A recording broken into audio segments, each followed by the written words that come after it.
In this video we are going to learn random walk movement with drift, and we are going to see that it is also a difference stationary process. So, and we are going to understand how come random walk with drift becomes a stochastic train, what is the meaning of stochastic train, and how do you convert it into the stationary series.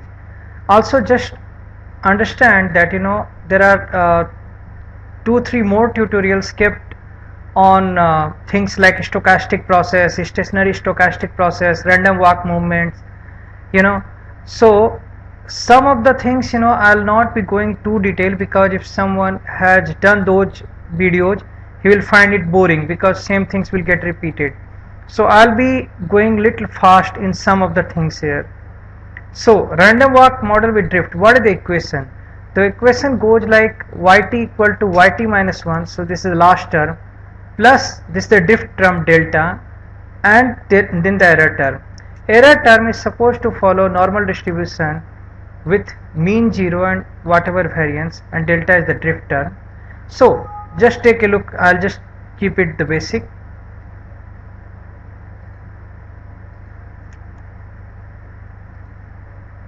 So what is how like y1 will look like? Y1 will be y0 yt minus 1 plus delta plus u, error term. Take a look at how y2 will look. Y2 will look y1 plus delta plus error term. But if you replace y1 by this whole thing, this, if you take a look, y0 plus delta plus u1 is nothing but the way y1 is explained here. So what you see, y0, and there are 2 delta terms and there are 2 error terms, so that's how it comes. If you take a look at y3 can be written as y2 plus delta plus error term, yt minus 1 plus delta plus error term.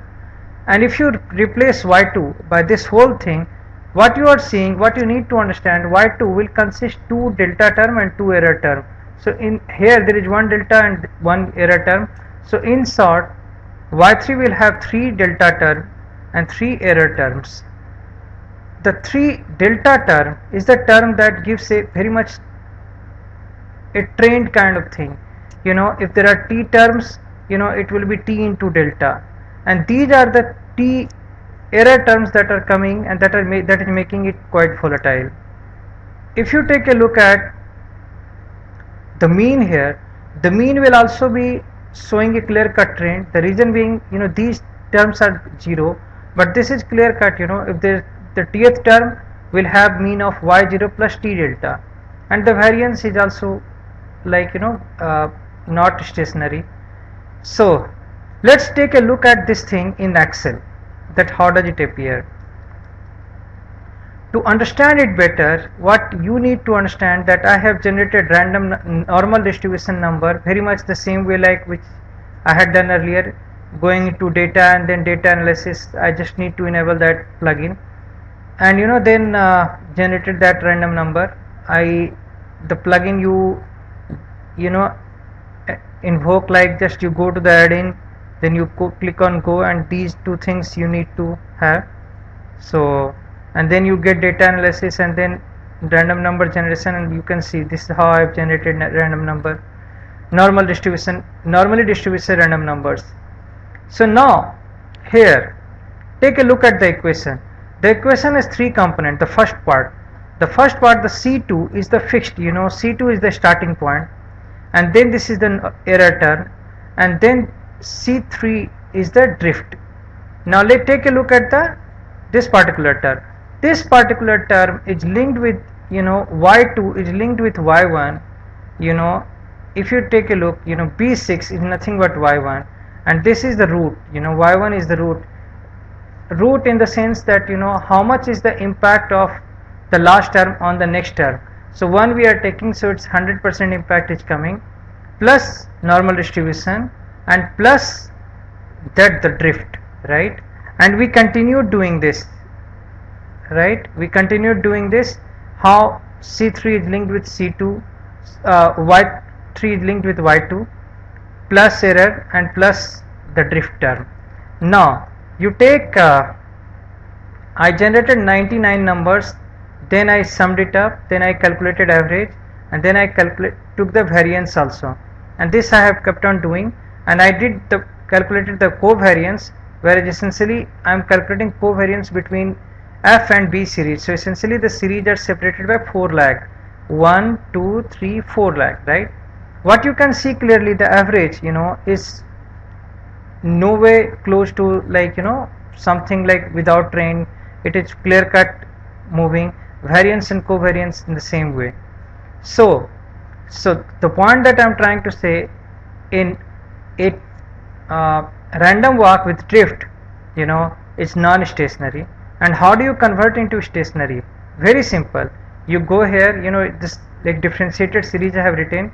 If you take a look, it's nothing but C6 minus B6, here D6 minus C6. So essentially you take the difference of these two terms, difference of these two terms, and the series becomes, if you just differentiate and then you go and take the average, the average is hovering around a particular value. That particular value is actually the value of drift. So average hovers around drift. The variance is also very much static, and the covariance is also very static. The covariance is not bothered that you are measuring 4 leg difference at 6th June or 8th June. The covariance is very much same. So what matters is just the leg, not the actual value. So coming back to the series, let me just come back to and show you some of the properties. So the point is, how do you make it stationary? You take the difference of adjacent term. It's very clear that this term is like delta and u2, which like the mean will be delta and variance will be sigma square, and this will be fixed very much independent of the time, and that's how it becomes stationary. Random walk with a drift is also DSP, because the moment you took the difference of the adjacent term, it becomes stationary. What is the unit root issue? What you need to understand, if yt, rho yt minus 1, and rho is the link up between the last term and the next and the current term, then the moment rho is smaller than 1, the absolute value of rho is smaller than 1, the series becomes stationary on its own. Let me show you. Here let's come to the root issue. The series that you are seeing here, the average, variance and everything is non-stationary, but the moment, let's say, put the root say equal to point, say put point minus 0.7, so you take in plus or minus. What matters is the absolute value of this. The moment the absolute value is below 1, the series becomes stationary. Take the look at the average, has the very similar to the stationary time series, right? And the same goes for variance and same goes for the covariance, right? So the point that I'm trying to say, the moment rho is smaller than, the absolute value of rho is smaller than 1, the series becomes stationary. Also keep a note, when you are talking of third term, it has 3 delta term and 3 error term. This delta term, nth term will have n into delta term, that is the trend component, very much like the way trend works. And because there will be n error terms also, and those are the stochastic, that makes it stochastic. So essentially when you are talking of yt, there will be t delta terms and t error terms. The t delta terms gives you the trend component, and t error components makes it very stochastic in nature, and that's why you call this kind of graph a stochastic trend, right? One more thing you need to know, that understand, we took error term in such a way that the mean is 0 and whatever is the variance. So the moment delta is quite bigger than the mean 0, say if the delta is, let's say, 6 or 7, the series, even though it's a stochastic trend, it starts behaving very similar to the deterministic trend. Let me show you so that you can understand it better. I'll put the unit again as 1, so that because the whole idea is to show you that how it acts like, these are the series that I have taken, very much using these lines, these lines that I have generated. What you need to understand ideally I'll suggest you should generate this kind of Excel and then take a look. The moment you put a, you are seeing the graph, right, which is like quite volatile in nature. But suppose, if you put drift value at say 5, which is, definitely much bigger than the way error terms are varying. You take a look, the series looks very deterministic in nature, right?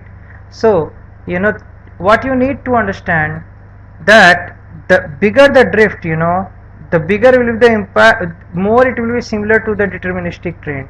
And otherwise if it is 0.2, it very much like, you can see it looks like, very much like random walk movement kind of, random walk model kind of.